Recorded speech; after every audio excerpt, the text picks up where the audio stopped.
Saúde agora, o maior momento de prazer sexual tem data para ser celebrado. Criado na Inglaterra, o Dia Mundial do Orgasmo tem como objetivo promover debates sobre o tema, estimular o cuidado com a saúde íntima e sexual e ainda despertar a consciência da importância de relações saudáveis.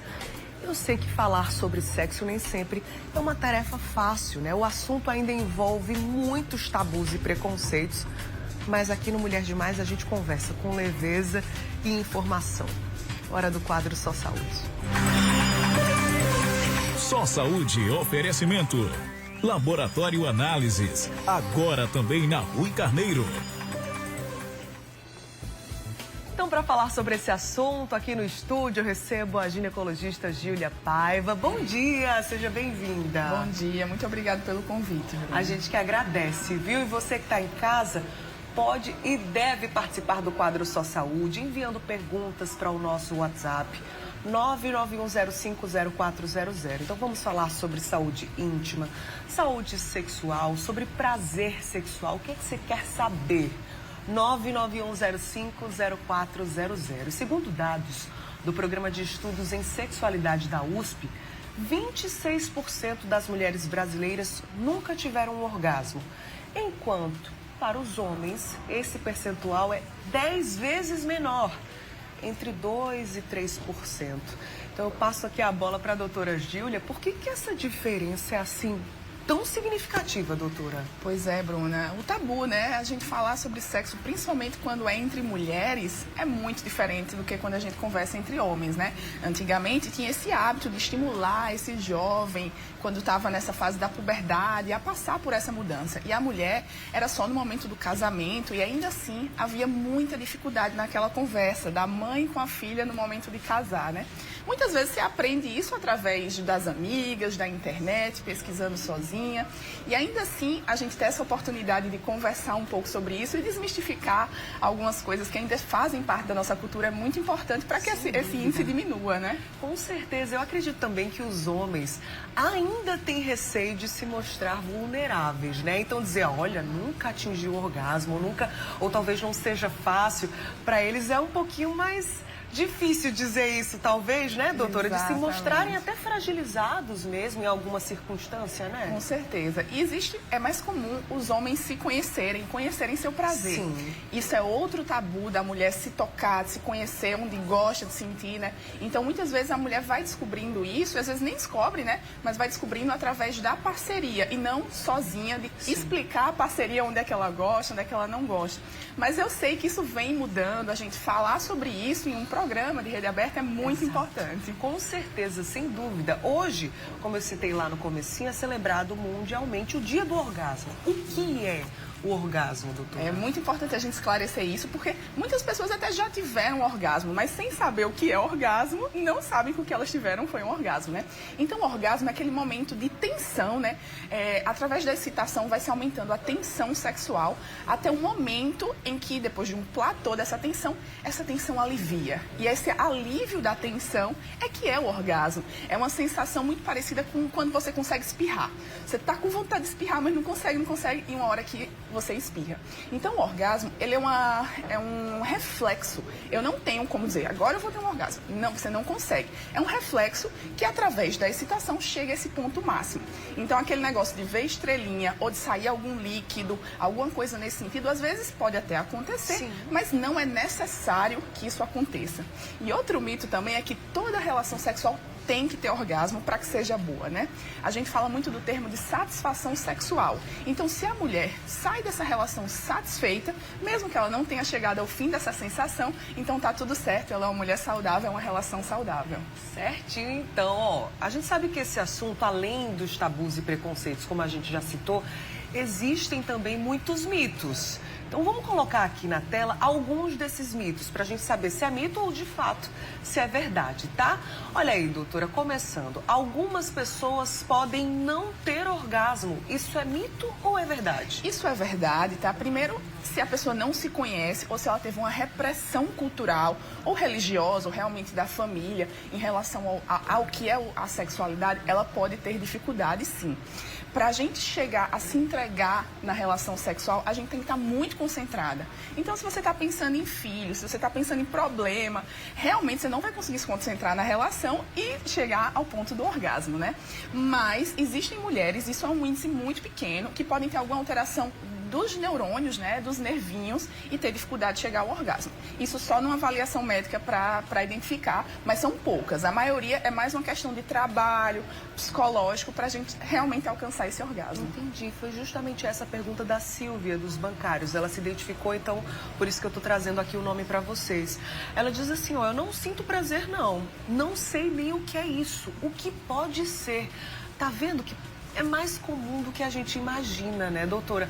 Nem saber o que é, então como identificar? Talvez ela já tenha tido, mas não sabe. Exato. Ou então realmente nunca tenha atingido o orgasmo, né? Como ajudá-la nesse sentido? Quando a gente está trabalhando com a mulher que tem dificuldade de chegar ao orgasmo, a gente sempre precisa trabalhar inicialmente com o autoconhecimento. Então é aquela história do espelhinho, de se conhecer e tentar sentir as sensações, né, de prazer, onde é que você gosta de ser tocada, onde você não gosta. E quando a gente fala desse trabalho sozinha, né, do autoconhecimento, é muito importante isso estar relacionado a uma fantasia. E não simplesmente chegar lá e se tocar.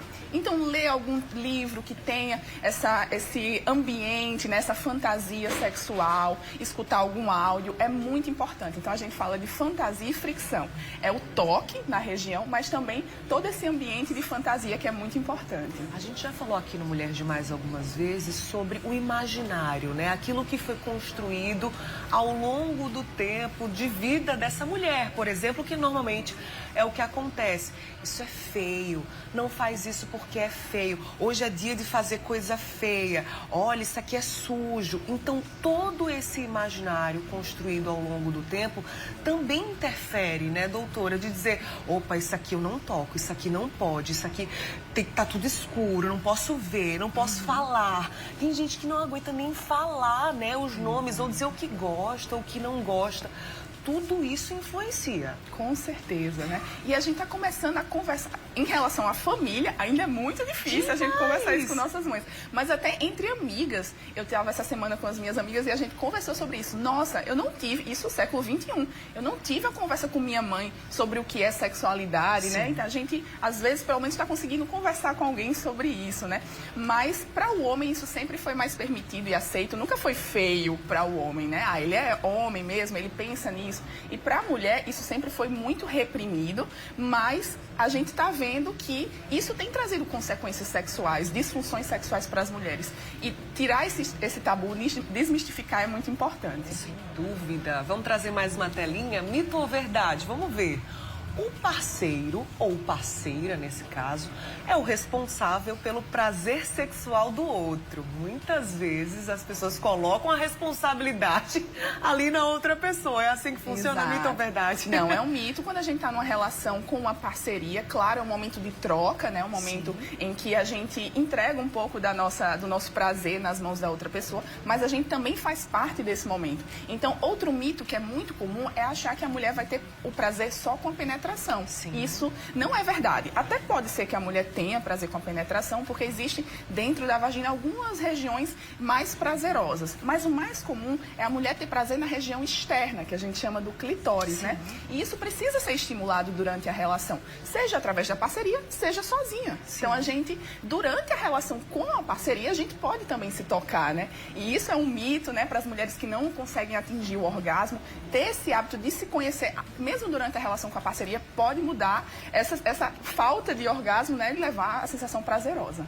Sem dúvida. Mais uma telinha. Mito ou verdade? Vamos ver aí, ó.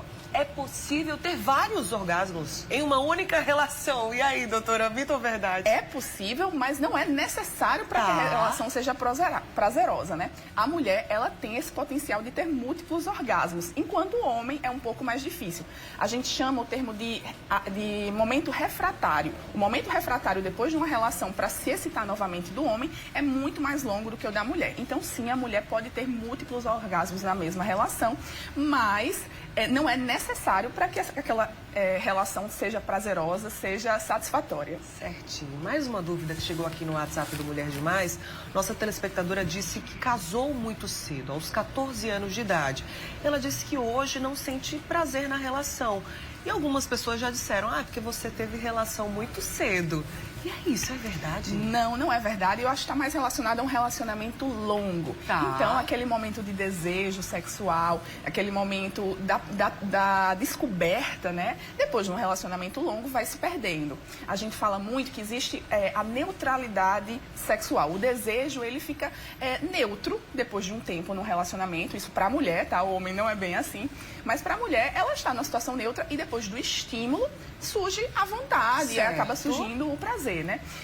Então, se ela sente assim durante o estímulo prazeroso, tudo bem. Mas se nem quando ela é estimulada ela se sente bem, aí precisa sim procurar um profissional para avaliar. A depender da idade, né? Saber se precisa de algum tipo de reposição hormonal ou não, também pode ser, doutora? Sim, essa questão da reposição hormonal é mais comum na menopausa. Certo. É muito difícil uma mulher jovem precisar de uma reposição sexual para que tenha uma relação sexual prazerosa, um momento, né, de intimidade prazeroso.